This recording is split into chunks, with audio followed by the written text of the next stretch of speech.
আর নেত্রী ছিলেন মমতা ব্যানার্জি আর ভাইপো ব্যানার্জি মিলে চায় বাগানগুলোকে প্রায় দখল করার জন্য নতুন ভাবে কায়দা করে এসওপি তৈরি করেছিলেন।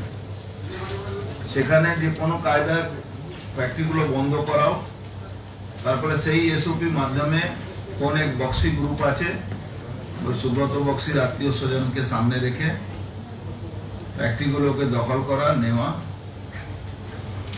আর প্রায় 30টা ফ্যাক্টরি বন্ধ আছে।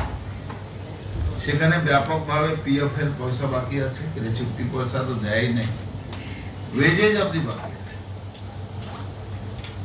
বিগত সরকারের ইনস্ট্রাকশনে তাদের উপরে প্রেসার, তাদের উপরে ইউনিয়নকে ধমক দেওয়া, ইউনিয়নকে অ্যারেস্ট করানো, এই সমস্ত রকম ব্যবস্থাতে একটা এমন পরিস্থিতি তৈরি করে দেওয়া হয়েছিল কি পিএফও দেব না, গ্র্যাচুইটিও দেব না, ওয়েজেজ নাম ছিল একজনের, এরকম অনেকে আছে যারা গাইডেড বাই পিসি এন্ড ভাইপো।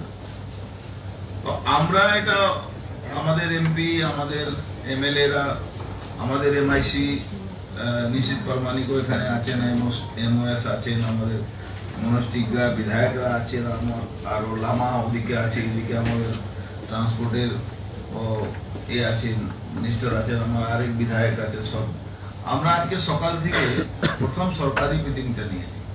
সরকারি দপ্তরও অনেকটা ঢিলামেলা ছিল, ওরা ভাবছিল কে এখান থেকে এখানে আসবে। আমরা মিটিং করে তাদেরকে স্পষ্ট সরকারের বার্তাটা দিয়ে দিয়েছি। তারপরে আমরা মিটিং করলাম ইউনিয়নকে বললাম পজিটিভ ওয়েতে কাজ করতে হবে, পজিটিভ থিঙ্কিং করুন, সবাই মিলে দিলে আমরা ইন্ডাস্ট্রিটাকে চালাবো। মালিক পক্ষ যারা বন্ধ করেছিলেন তাদের মধ্যে অনেকে এসেছিলেন, অনেকে আসেননি। যারা আসেননি পিএফ গ্র্যাচুইটি বাকি থাকলে, তাদের ওয়েজেজ বাকি থাকলে তাদের নামে এফআইআর করার জন্য ইনস্ট্রাকশন দিয়ে দেওয়া হয়েছে। যারা এসছেন, যারা কমিটমেন্ট করেছেন কি হ্যাঁ আমরা চালাবো, তাদের জন্য ওয়েলকাম আছে। তাদেরকে সমস্ত সহযোগিতা পশ্চিমবাংলা সরকার, মাননীয় মুখ্যমন্ত্রী আমাদের শুভেন্দু অধিকারী জি যেভাবে বাংলাকে ইন্ডাস্ট্রি আনতে চাইছেন, যেভাবে কালকে উনি বক্তব্য দিয়েছেন কি আমরা ইন্ডাস্ট্রিয়াল পলিসি চেঞ্জ করছি, আমরা জমি দেব ইন্ডাস্ট্রি লাগাবার জন্য। আমাদের একটাই চাহিদা, একটাই আছে, আমাদের রেভিনিউ আসবে, আমাদের লোকের চাকরি হবে। এই দুটো উদ্দেশ্য নিয়ে বাংলাকে এগিয়ে নিয়ে যাওয়ার জন্য আমরা আজকে প্রায় 6 ঘন্টা ধরে, একটা থেকে এই 6টা বাজতে যাচ্ছে, 5:30 বা 5.5 ঘন্টা কন্টিনিউয়াস মিটিং চলেছে। আমরা বলেছি আমাদের সরকার আপনাদের সহযোগিতা করবে, আপনাদেরও সহযোগিতা ইন্ডাস্ট্রি খোলার জন্য করতে হবে। ইন্ডাস্ট্রিকে বিক্রি করে, ইন্ডাস্ট্রিতে বিগত সরকার একটা এসওপি চেঞ্জ করেছিল, এসওপি করে দখল করে অন্য লোক, যারা ভালো লোক ছিল তাদের থেকে নিয়ে অন্য লোককে, নিজের আত্মীয় স্বজনকে দিয়ে ইন্ডাস্ট্রি চালাবার নাম করে জমি বিক্রি করার একটা ব্যবসা করার এদের একটা উদ্দেশ্য ছিল। সেটা চলবে না। আমাদের বার্তা আমরা ইন্ডাস্ট্রি, আমাদের সরকারি অধিকারীরা, আমাদের যারা লেবার ইউনিয়ন আছে তাদের সবাইকে আমরা দিয়েছি। কতগুলো বাগান বন্ধ হয়ে আছে?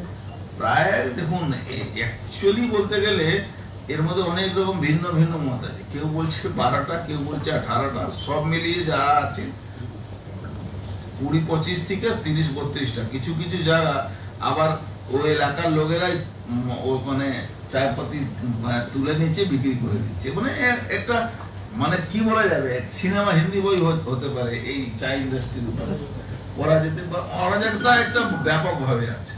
তো সেটা একটা ফ্রেমে আনার জন্য আমরা একটা গাইডলাইন তৈরি করেছি, সেই গাইডলাইন আমরা দিয়েছি। আচ্ছা বন্ধু, এই যে 15 বছর যে কটা পিএফ দেয়নি, মানে যেটা এফআইআর করতে বলছেন, হ্যাঁ কতগুলো বাগান এরকম দেখুন 28 থেকে 30-32টা, কেউ 28 বলছে, কেউ 30-32। আমাদের এই সরকারি অধিকারী যারা আগে সরকারের ইনস্ট্রাকশনে এইসব করেছে, তারাও সব ধুয়ো তুলসী পাতা না, তারাও ওই মিসগাইড করেছে। আমরা আজকে একদম স্পষ্ট বার্তা দিয়েছি কারা কিছু ইলিগালি চলছে, কিছু লিগালি চলছে, কিছু জোর করে চালাচ্ছেই না। তো আমরা বলেছি বা কারখানা খুলো, নালে জেলে যাও।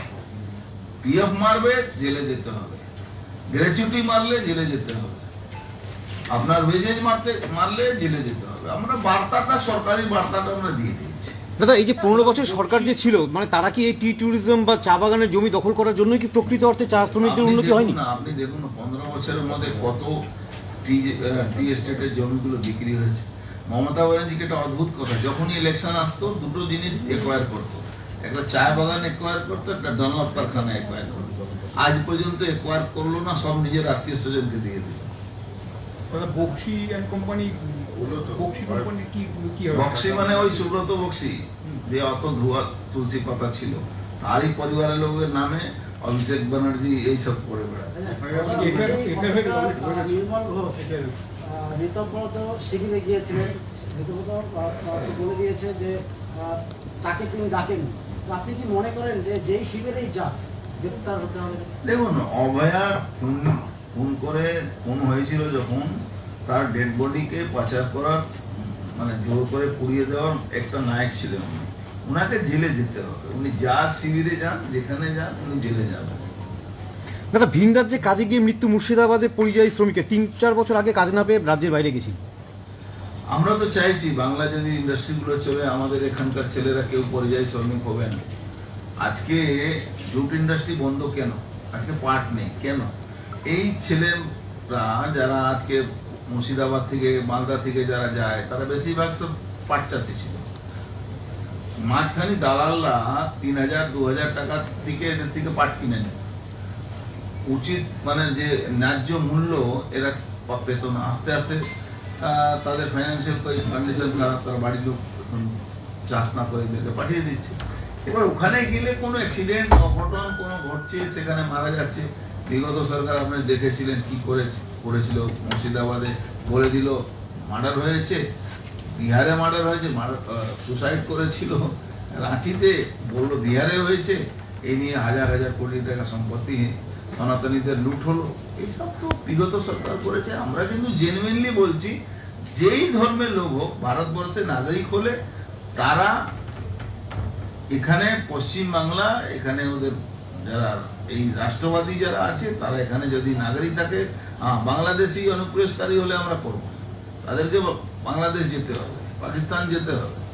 কিন্তু ভারতবর্ষের নাগরিক হলে তাদের সেই পরিযায়ী শ্রমিক না হয়ে, আমাদের বাংলায় তো একটা সময় পুরো ভারতবর্ষের লোক এখানে এসে চাকরি করতো। আজকে এখান থেকে ছেলে মেয়েরা অন্য জায়গায় যাচ্ছে। তো এই জায়গাটাকে আমরা ঢুকে দেওয়ার জন্য সব রকম ব্যবস্থা। কোনো সময়সীমা দেওয়া হলো?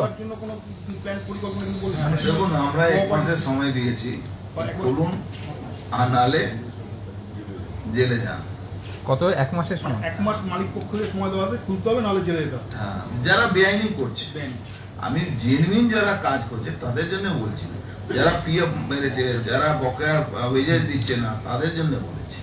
আর এমনি কোঅপারেটিভ সিস্টেমে কোনো কোঅপারেটিভ সাকসেসফুল নেই। আপনি কোঅপারেটিভ ব্যাংক বাংলা দেখুন না, কোথায় সাকসেস আছে?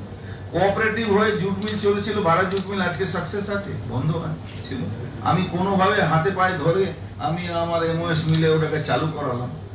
তো কোঅপারেটিভ নিয়ে খুব, হ্যাঁ, গভর্নমেন্ট যদি কোনো কর্পোরেশন করে, তার তত্ত্বাবধানে যদি চালায়, তার নজরদারি রাখে, তার মধ্যে ডিএম দিয়েছেন কিভাবে কম্পাইল করা যায়, কিভাবে চায়ের বিজনেস করা যায়। শুধু এই করলে তো হবে না, বিজনেসও করতে হবে। আমি একমাত্র দেখেছি আজ পর্যন্ত টি এর কোনো এক্সপো হয় না, ট্রান্সপোর্ট এক্সপো আছে ইমিডিয়েট। ঠিক আছে, থ্যাংক ইউ। মিনিমাম ওয়েজ, ন্যূনতম মজুরি যেটা বাগানের দাবি। দেখুন, মিনিমাম ওয়েজেস নিয়ে আমরা তো সরকারি পক্ষে 406 টাকা ঠিক করা আছে।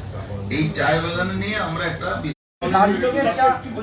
দার্জিলিং এর চা বারবার ভাবে আঘাত পাচ্ছিল নেপালের চা ঢুকে যাওয়ার জন্য, এবং ল্যাবরেটরির কথা চিন্তা ভাবনা করা হয়েছিল গত সরকারের।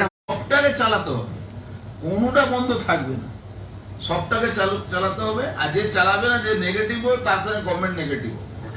হ্যাঁ, স্যার বলছি, মোদী সরকারের 12 বছর, আমাদের রাজ্যে এখন ডবল ইঞ্জিন সরকার চলছে, বহু প্রকল্প। আর যাদের অরিজিনাল শরীর খারাপ, স্বাস্থ্যের সাথে গেলেই বলতো বেড নেই। কিন্তু আমরা এই আয়ুষ